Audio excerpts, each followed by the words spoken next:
So guys, for the first step, you want to go to search and type in check for updates. Click on it. And now once you're on this, you want to click on check for updates. Make sure that your computer is fully up to date. For the next step, you want to go to search and type in startup apps. Click on it. This list will show you some applications that start automatically when your computer turns on. If you see any applications here that you don't recognize or that you don't want to start automatically when your computer turns on, then you want to turn it off. The next part of the video is going to be recorded on my laptop. Just follow the steps. For the next step, you want to go to search and type in run. Click on it. And now once you're on this, you want to type in %temp% and then click on enter. This contains your temporary files. You want to delete everything in this folder. So do Ctrl A and then click on delete. If you get this, you want to click on do this for current items and then click on try again.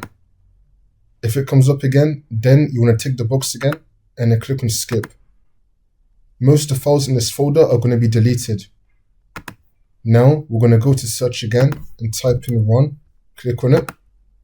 Now once you're on this, you want to type in temp without the percentage sign and then click on enter and then continue and then do the same thing. Delete everything here. Ctrl A and then delete.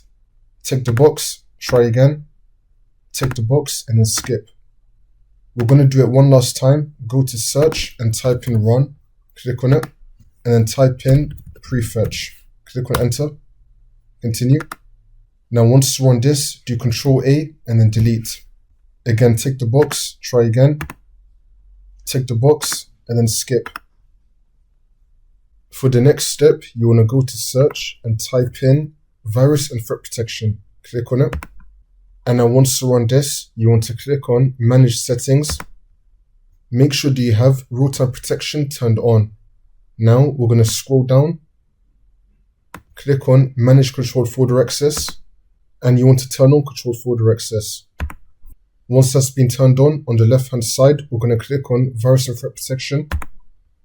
Now you want to click on scan options and then click on full scan and then click on scan now. You want to run this full scan. It's going to take a while, just wait for this to load. Once you run that full scan, now you want to run a Microsoft Defender offline scan.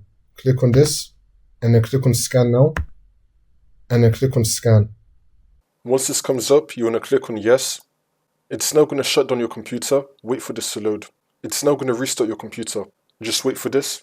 It's now going to start running this Microsoft Defender antivirus offline scan for you. Once that's been done, it's going to take you back into Windows and then the Bitcoin miner should be removed.